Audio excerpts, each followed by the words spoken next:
It seems like media outlets always need something big to talk about, from Trump to COVID to Ukraine to abortion. And boy, oh boy, has there been a lot happening on the abortion conversation. Two items are most notable. One is very popular in the news right now, and the other is not. The one that's not is that pro-life activists in Washington, D.C. have been able to get the remains of 115 aborted babies from an abortion clinic, some of them being late-term babies. The popular one is the court opinion by a majority of the United States Supreme Court justices on the future of Roe versus Wade has been leaked, sending shockwaves everywhere and being the story that just happens to be the one that makes everyone forget about all the other big stories that have happened. Unless you think this only affects the United States, we are seeing responses by the politicians here in Canada across the political spectrum. We're going to be talking about these stories and what it means for us as activists with boots on the ground, how we can use these stories in our conversations. You've tuned in to the Pro-Life Guys podcast.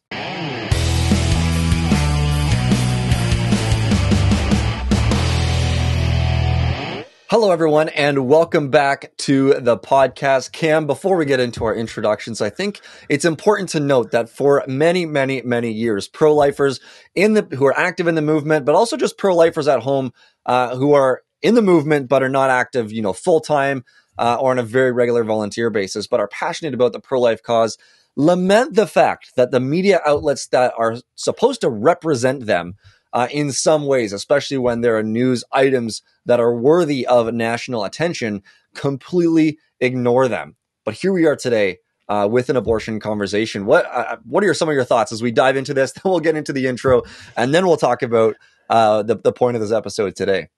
Totally. I'm fired up. And like you said, we have, as pro-lifers, I think so often, in particular for the March for Life, right? Every year we hear people talk about how we get 10,000 plus people in Ottawa, we get thousands of others in provincial capitals, and the media says nothing. And other major campaigns that we run across the country and the media says nothing. And even stuff in the States, major things happening, but the media completely ignores it. And we've been, like you said, lamenting, bemoaning the fact that the media seems to turn a blind eye towards the abortion issue. And yet all of those acts of engagement, whether marches, whether direct engagement campaigns, other stuff, has been leading towards what is now going to be an absolute explosion, as we've seen and as we're going to get into in this episode. And I hope the pro-lifers aren't going to shrink back from what we have been working towards for years, dare I say decades, of getting this on the national stage. And so I'm really excited about what's happening. I think that now is going to be the time that the rubber is going to hit the road for the pro-life movement, and so many in the abortion conversation on both sides and in the middle of the conversation. Now is an exciting time, as I've been saying for a long time now. Now is an exciting time to be a pro-lifer. We are starting to get the scales back into close to balance. Now is the time to be active. We're going to dive into that, though, Peter. But yeah, before we dive into that, we probably got some intro announcements and whatnot. That's right. My name is Peter. I'm the host of the show, and you, my good friend, are the co-host, Cameron Cote, who does a lot of things in Canada's pro-life movement. So give him a call sometime, get to know him, and befriend Cam. A few things, yeah. So if you're new to the podcast, welcome.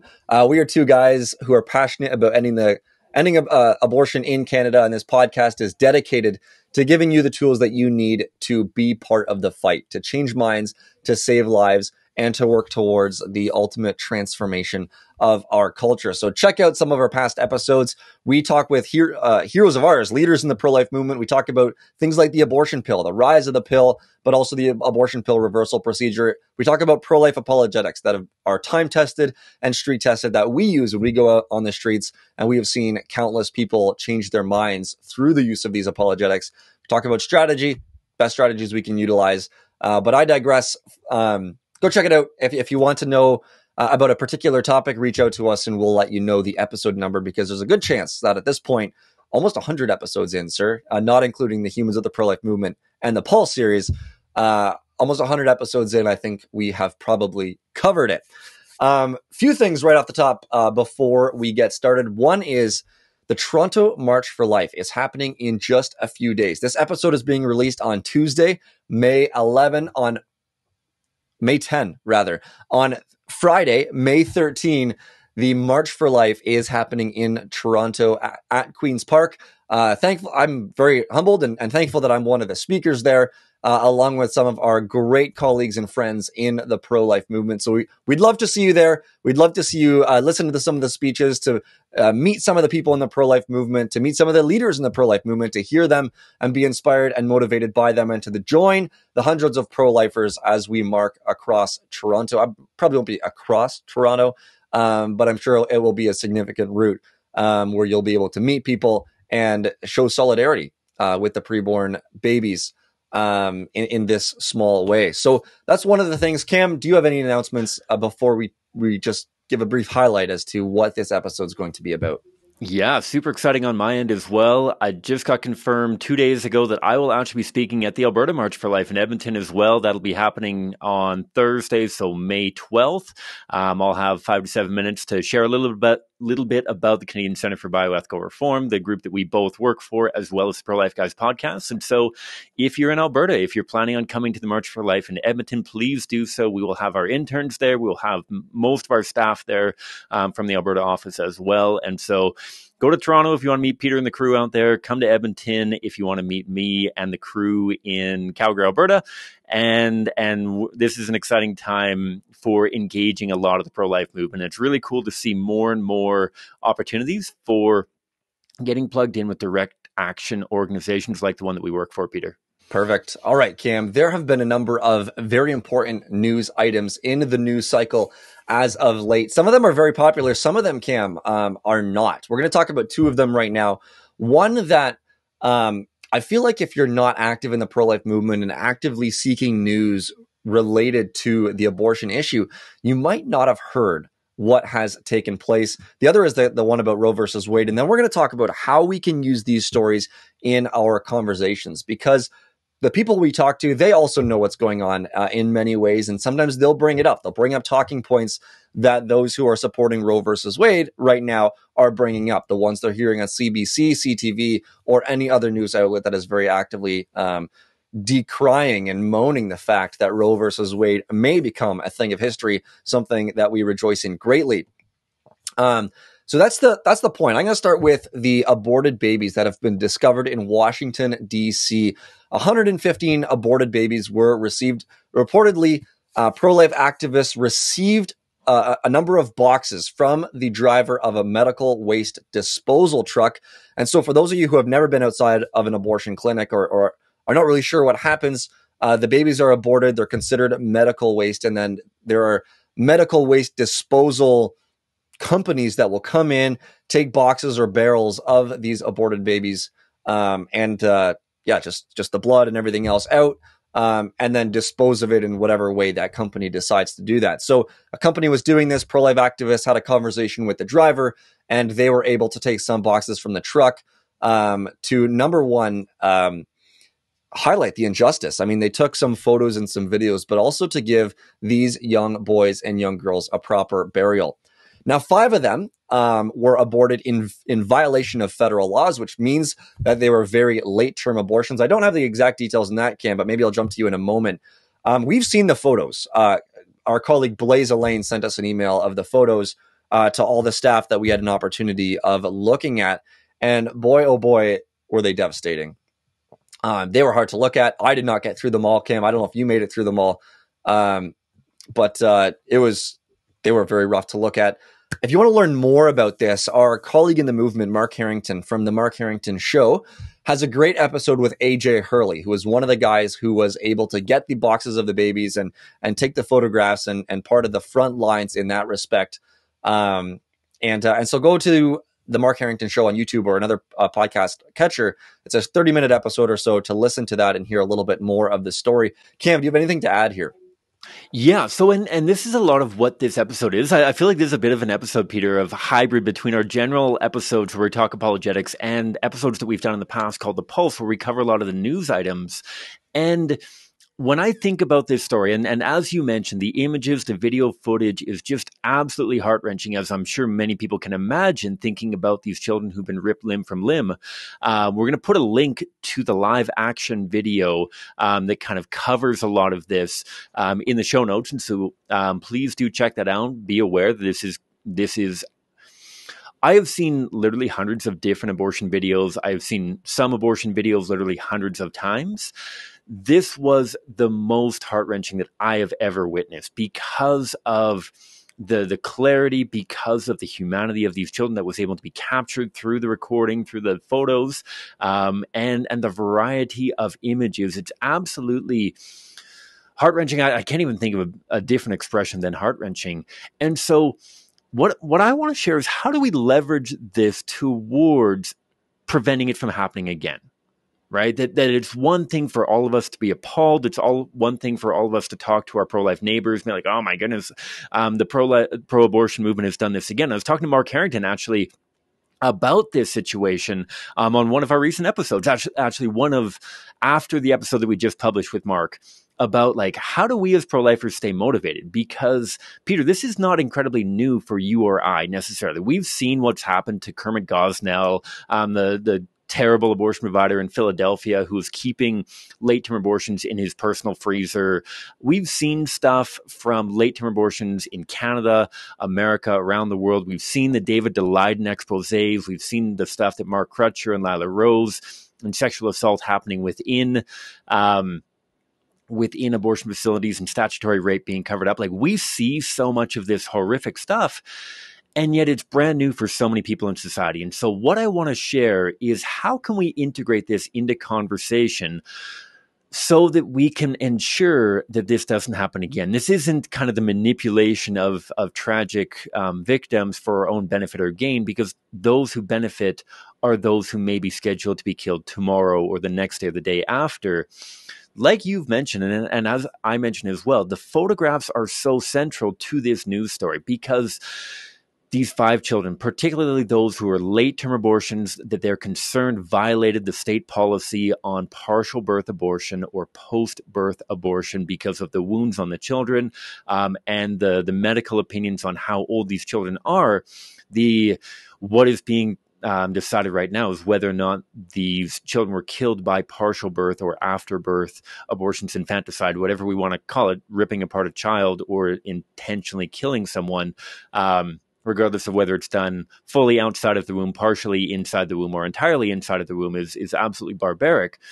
This is an opportunity for us to share the very visual reality of what is going on in the abortion conversation with people, whether that's on street corners, doorsteps, whether this is at your lunchroom or after work. I know that this is so difficult to look at, and yet they're so current, and they're being reported by mainstream media, that this isn't a matter of, oh, you pro-lifers with your signs, I'm sure that you doctored that all up. No, when the Washington Post is sharing this, when CNN is sharing this, when countless other left-wing news agencies are sharing them with the accurate or close to accurate ages of these children, it gives us the opportunity to kind of shed all of those natural oppositions about the legitimacy of the images and say, you know what, this isn't coming from prolife.com.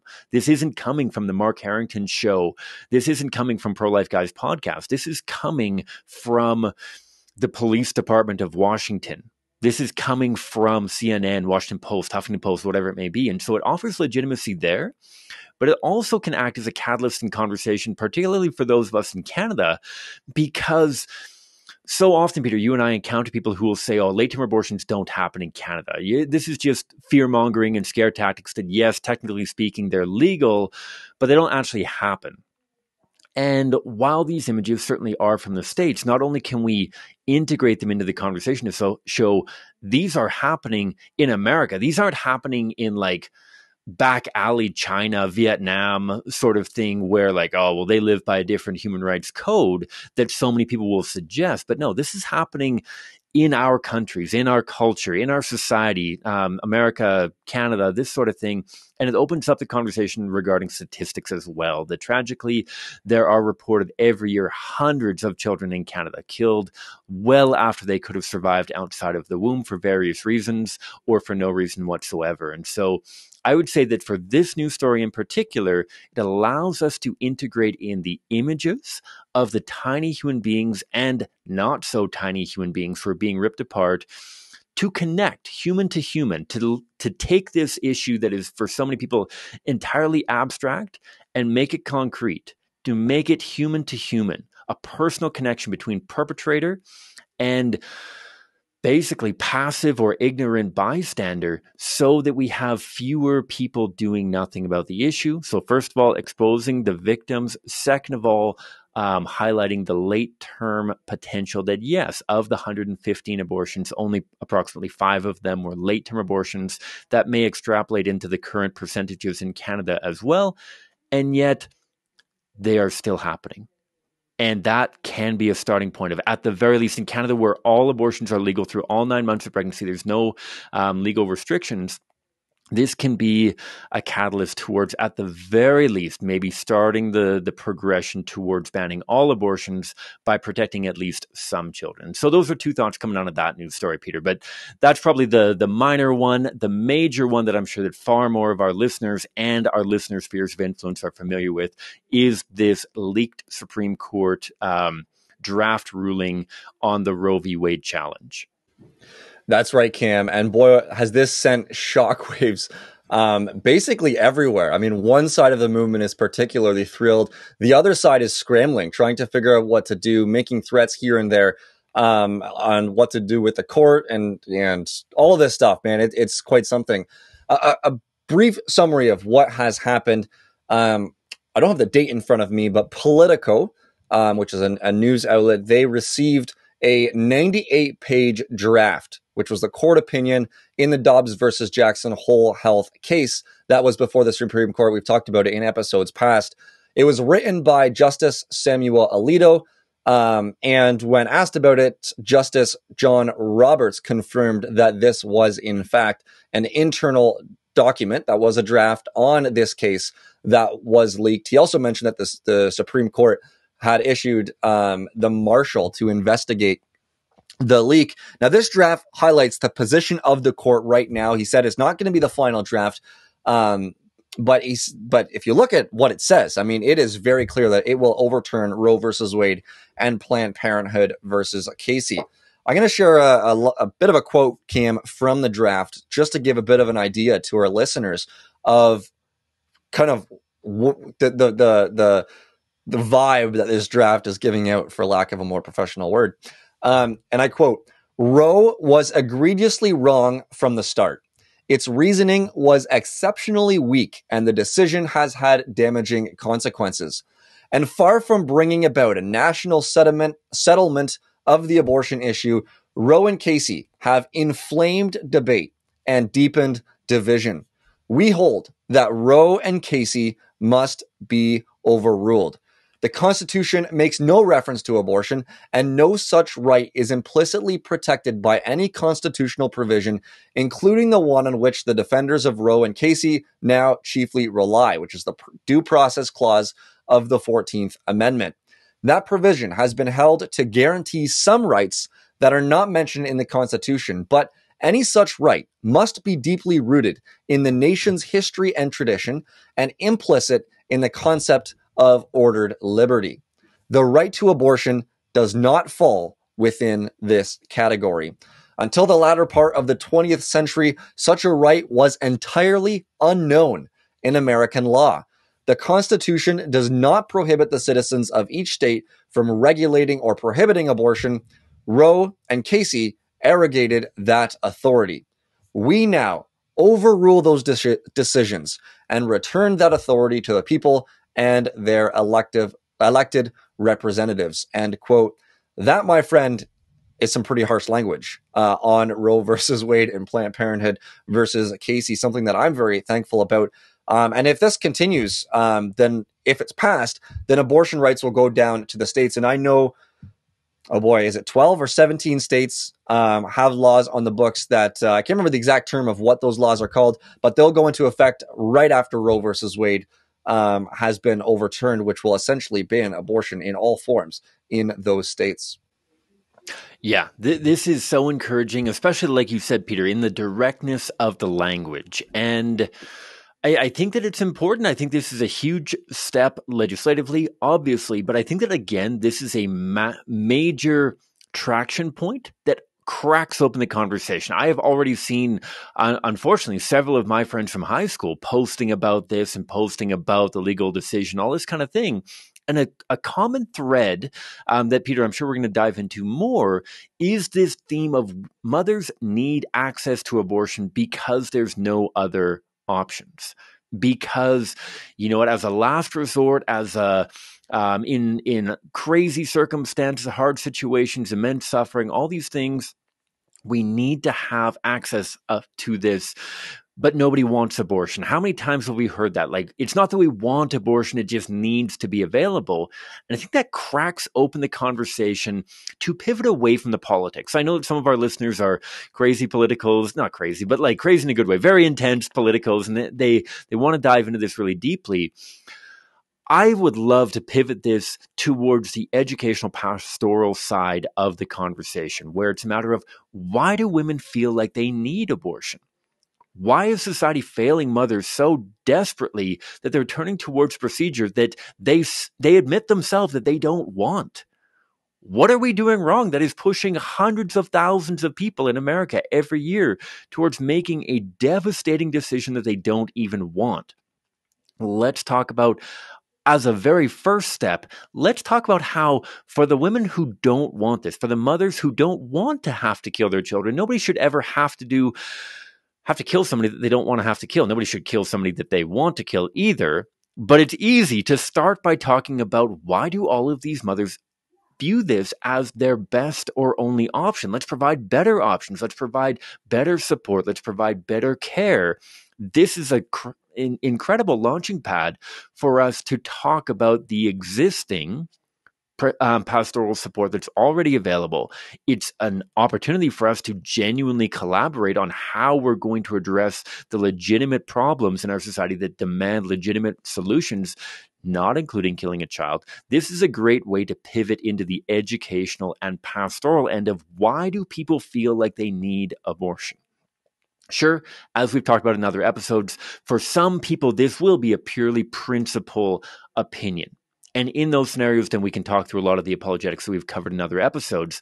But for many people, this is a matter of, I don't want to get caught up the creek without a paddle. Peter, I'm sure that you know not only the quote exactly, but also the person who shared it.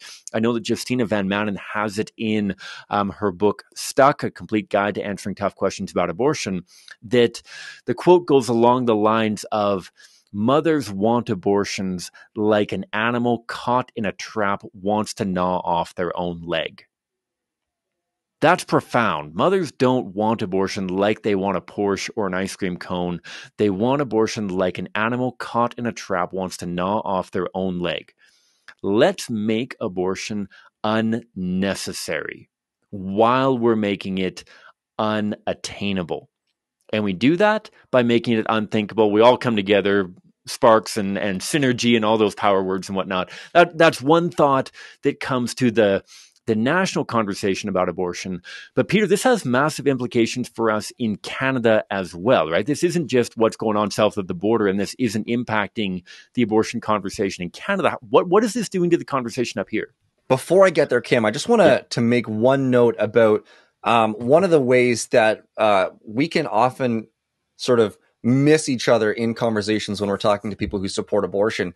When people say that what we need is safe abortion, I think Red Pen Logic, our friend Tim, who is an apologist with Stand to Reason, he said this in response to, you can only ban safe abortions. He said, and I quote, "Safe abortions do not exist. There are clean clinics, sterile instruments, and certified doctors. But every successful elective abortion kills an innocent human being." End quote. And so I think, Cam, it's important to note that when we're on the streets and we hear someone say, we need, we can't ban abortions because we are only banning safe abortions then. What they mean when they say safe abortions is what Tim is saying here: clean clinics, sterile instruments, and certified doctors. What we say when we're talking about like no abortion is safe is that every single abortion is ending the life of a young human being. And so just keeping that in mind when we're trying to use the principles of common ground, analogy, and asking good questions with those that we're talking to, and as we present the human rights argument as we've presented it before, to keep that in the back of our minds, that when they say safe abortion and when we hear safe abortion, sometimes those are two very different things.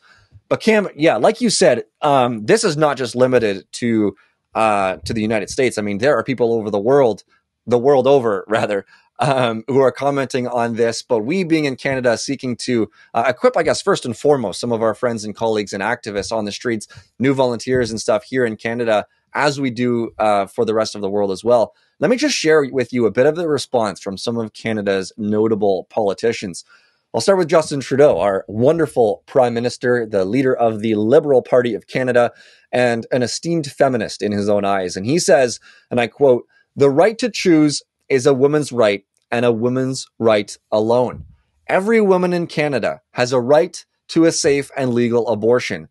We'll never back down from protecting and promoting women's rights in Canada and around the world." End quote. He certainly is doing that as he continues to fight in various ways for more abortion access in Canada, and continues to do what a former Canadian ambassador once said, which is neo-colonialism, pushing neo-colonialism in different parts of Africa and other parts of the world, as he spends hundreds of millions of dollars with strings tied to these countries as long as they make abortion legal. Chrystia Freeland, the Deputy Prime Minister and Finance Minister, said, and I quote, as many Canadians, I was both shocked and deeply troubled by the news emanating from the United States yesterday evening with regards to the right to abortion. Expressing myself here today as a woman and as a mother and as the Deputy Prime Minister of Canada, it is important for me to highlight the clear and determined commitments that our government has in protecting women's right to choose, considering that Justin Trudeau said several years ago that no one in his party is going to, allowed to vote or speak pro-life in any way. It's no surprise that the Deputy Prime Minister would say this. There's a lot that can go into, Cam, her saying this as a mother specifically. Maybe you want to comment about that later. Jagmeet Singh is the leader of the NDP, the New Democrat Party, and he wrote on Facebook, and I quote, "Access to safe abortion is a fundamental right. I stand in solidarity with Americans fighting to protect this right and vow that New Democrats will never stop fighting to ensure Canadians have access to safe abortion everywhere in our country." End quote. And he said later at a press conference, "We know that when abortion rights are denied or when abortion services are denied, the result is women die." It's a strong claim, a claim that he made nonetheless. The Bloc Québécois, an MP from that party, Christine Normandin, attempted to move a voice vote on a unanimous consent motion in the House of Commons, stating that the House reiterate that a woman's body belongs to her and her alone, and recognize her freedom of choice on abortion for any reason. Thankfully, that unanimous consent motion failed, as a number of politicians shouted no, and that's instantly how a unanimous motion gets. That's instantly how it fails. Love it or hate it. Now, the Conservative Party, Cam, you'd think that as conservatives in the name, they would add some common sense to the conversation and work to provide some helpful commentary, maybe add some value to what we're talking about today. And the value that they added from the head office, as it were, all MPs were informed in a direct email from the interim Conservative leader, Candice Bergen, that, and I quote, "Conservatives will not be commenting." She further stated that it would be inappropriate to comment on matters before the U.S. courts. That seems to be another way of saying this is too hot a topic for us to talk about, because every time we open our mouths, we get whatever. There's just a lot going on there, Cam. That didn't stop some MPs from the Conservative Party. Ontario Conservative MP and chair of the House Status of Women Committee, Karen Vecchio, said, And I quote, "I have always been the person that says it is a woman's right. That is who I am," end quote. But our man, Alberta MP and chair of the pro-life caucus, Mr. Arnold Viersen, notably a former guest of the podcast, notably for us, because what an opportunity for us. Notably for him, yeah. I'm sure he puts that on his resume too. I was a guest on the. I'm sure that when he goes to his constituents who are all pro-life, he's like, you know what, I'm legit. I went on the Pro-Life Guys podcast. There you go. That's your claim to fame, Arnold. He says the debate has never been closed, and human rights ought to begin when the human life begins. Cam, that's a lot. There were a lot of other MPs as well, but those were some of the notable ones. I don't know if you have any comments or any thoughts from some of the response or lack thereof that we're seeing. None whatsoever.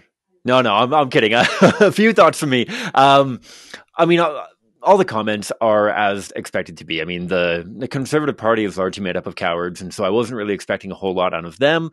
Props to Arnold Viersen and any other pro-lifers who, as the media would put it, stuck their neck out there to oppose ripping apart tiny human beings. Shouldn't take a tremendous amount of courage to have to do that, but I expected nothing different from the Liberal or Jagmeet Singh or anyone else. Where I think that this is so interesting, and not an argument per se, but something that I talk about fairly often. We're going to talk through the common ground analogy question, human rights argument kind of stuff as to how we can integrate this into conversation. One thing that I think gives us a great opportunity here is to appropriate Pascal's wager into our conversations. Pascal's wager, I don't know how many people will be familiar with it. It's not an argument for the existence of God, but rather an argument for why you should at the very least live a Christian life ethic of, if there is no God and you live as though there were a God, then you basically lose nothing anyways. If you live as if there is no God, and there is no God, then you lose nothing. But if you live as though there is no God and there is a God, then you lose everything. And if you live as though there is a God and there is a God, you gain everything. Therefore, the only sensical wager is to live as though there were a God. Appropriating that towards the pro-life worldview and saying, you know what? Why does this conversation matter? Why is it important to talk about abortion? Well, if abortion does not directly and intentionally kill an innocent human being who has a legitimate claim to the protection of their biological family, then there's a growing number of jerks, like you and I, Peter, who are trying to restrict something that's a totally legitimate practice. And so it matters. We need to have the conversation on that front. But if abortion does directly and intentionally kill an innocent living member of the human family who has a legitimate claim for the protection of those around them, then there's genocide happening in our country. And I don't say that lightly. I don't throw about the genocide terminology flippantly, but rather we have a defined demographic of human beings, literally humans of a particular age, who are being systematically killed by a state-sanctioned program to kill them, in whole or in part. That's literally the definition of genocide. And so whether you want to integrate genocide into your conversation, this is an issue that demands our attention, demands our consideration, and demands our conversation. So let's have the conversation, right? And so it's not just a spectator sport for us Canadians. I think that this is a catalyst for conversations in Canada that we have to figure out where we're at on this issue.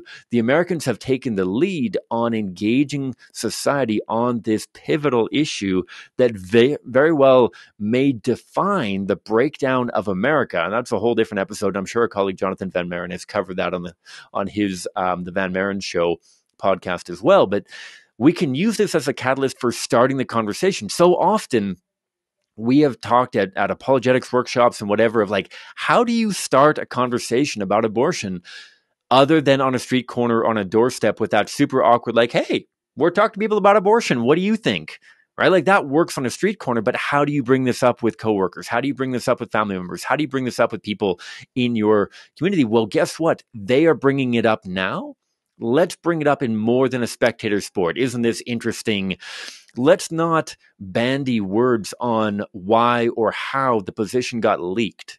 let's not take the easy way out and talk about the administrative process of this ruling, but rather the substantive content of the ruling and what it means for preborn children. Let's go outside of the political stuff.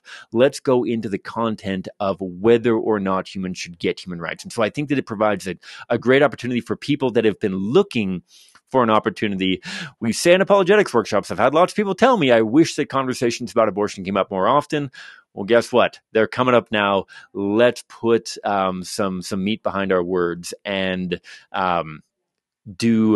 make good, I guess. Make hay while the sun shines. Make good on our commitment to defend preborn children. Peter, you wanted to jump in there. I do. Yeah. I think there's something important behind what you're saying here right now, Cam.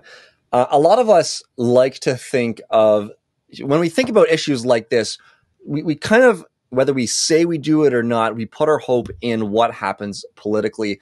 And I'm reminded now of the fact that I'm reminded on an almost daily basis at this point not to put my trust in princes or those who are leading the country, in whom there really truly is no help. But that seems to be the way that we often approach some of these cultural issues is, how is my elected representative going to vote, for this issue? Is this particular issue going to come up? The real change is going to happen when it happens in Queen's Park, here in Ontario, when it happens on Parliament Hill. And there might be several reasons for that. Maybe we see that as a silver bullet solution, which I love. I wish there was a silver bullet solution for the issues that I care about most. Unfortunately, we all need a reality check in that there is truly no silver bullet solution. Even if Roe versus Wade in the United States is overturned, that is not a silver bullet solution, because there are many states that are going to make abortion very, very illegal. They're going to do what Gavin Newsom said and call their state an abortion sanctuary.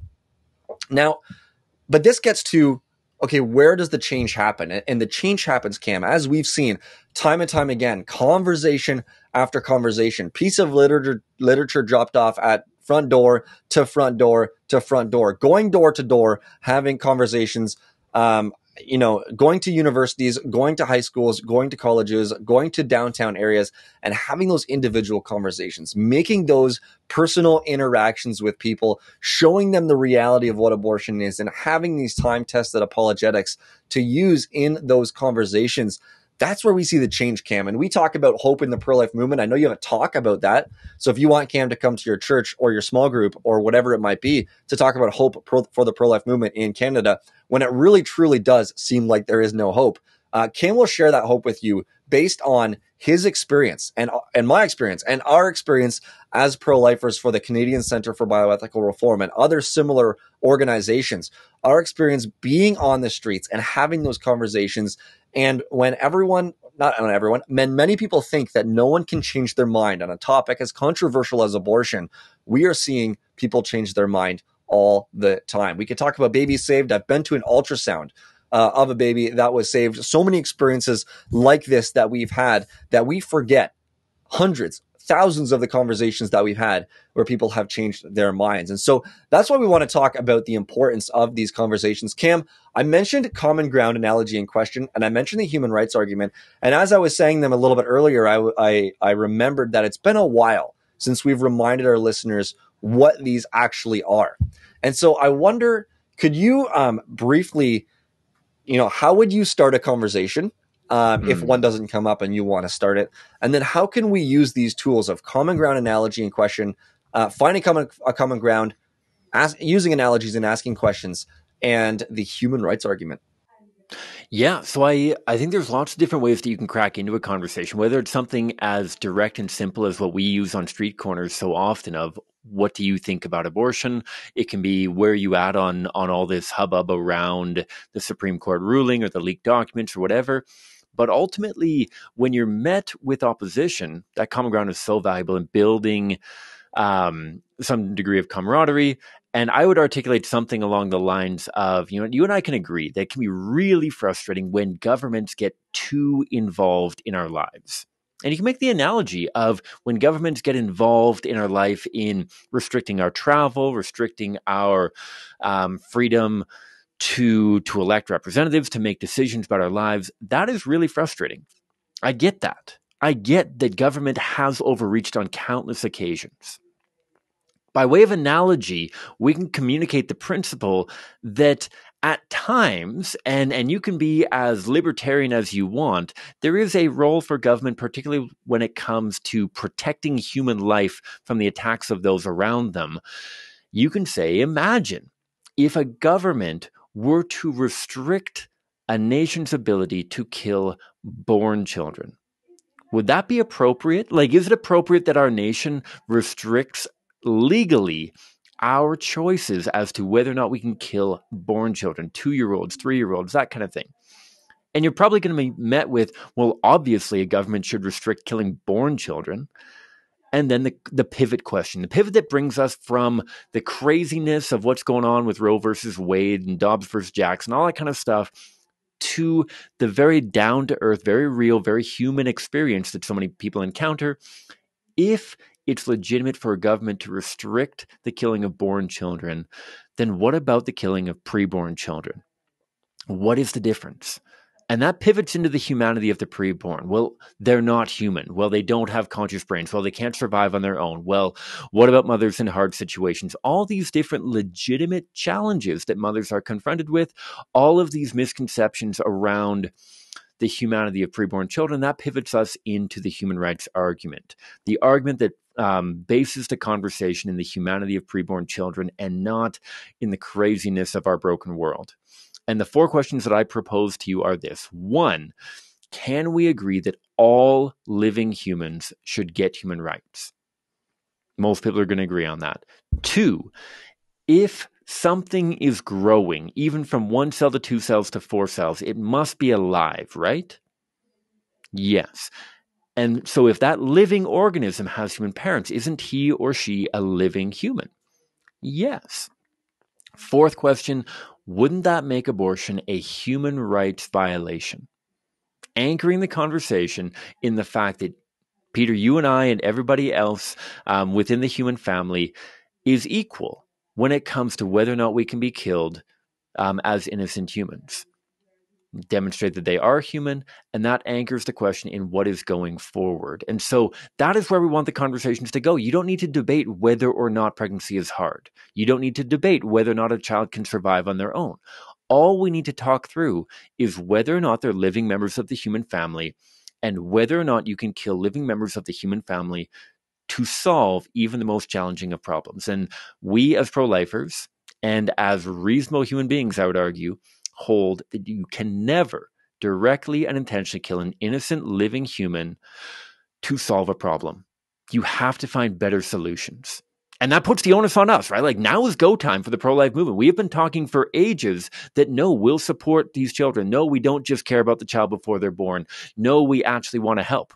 Well, now is going to be the time for us to put our money where our mouth is, right? And so this is the time not only to continue investing in political and educational ends, but let's not get caught with our pants down, right? Let's not get caught with a news story coming out a week later of a pregnancy care center running out of diapers because people aren't able to have abortions, so they're going to a pregnancy care center, and the pregnancy care center shuts down because they don't have the staffing or the support or the diapers, the resources or whatever.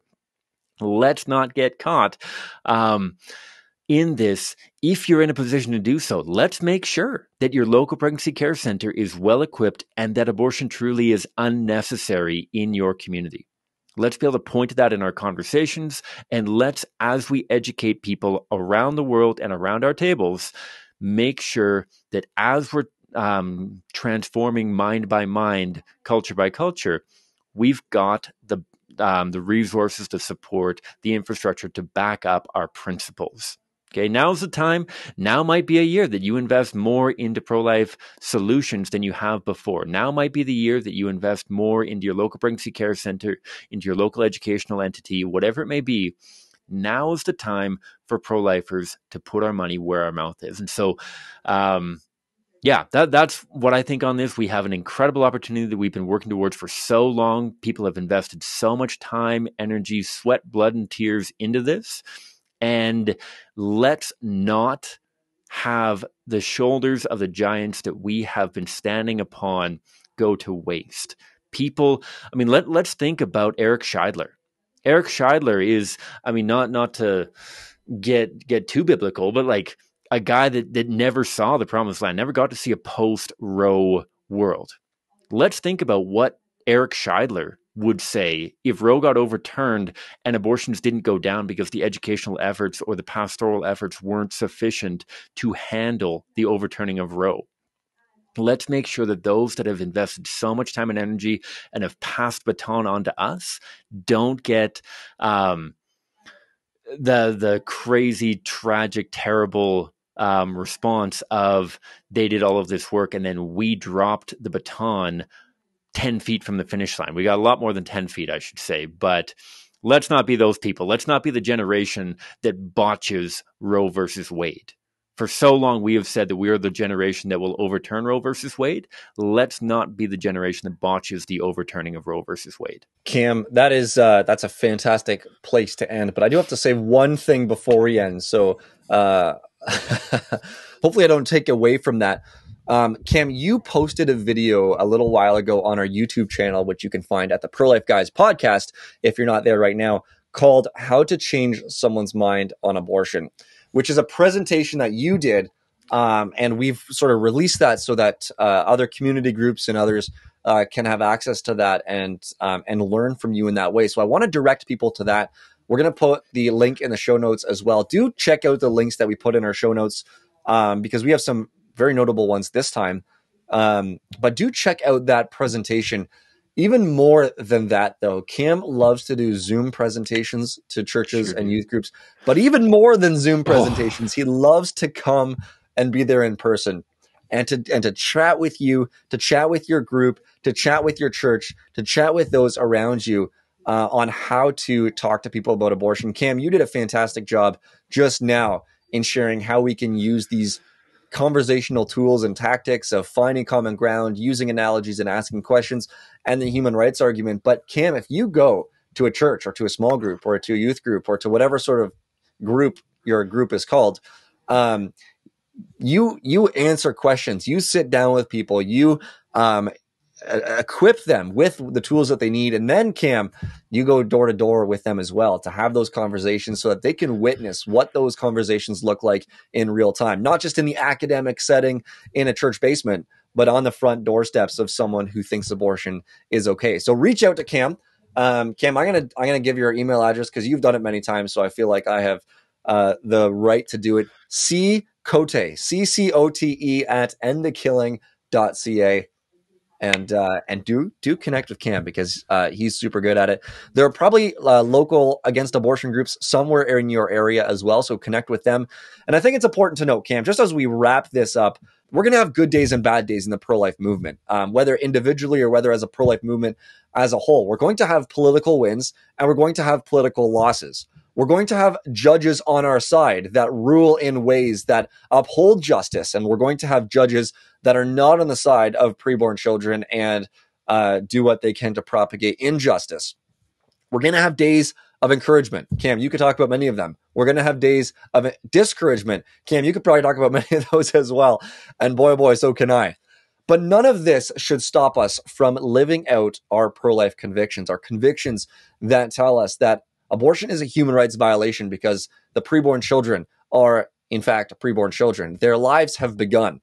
Their journey in this world has begun. And what abortion is intentionally and strategically tearing them apart limb from limb from their mother's womb. And so we want to encourage you in the midst of this news cycle where things are going great because we know what's probably going to happen to Roe versus Wade, but also in the midst of news stories where things are going to be really bad, to continue having those one-on-one conversations. It's simple. It's straightforward. It's not like you're going to be talking to a philosophy professor every time you knock on someone's door or talk to someone at work.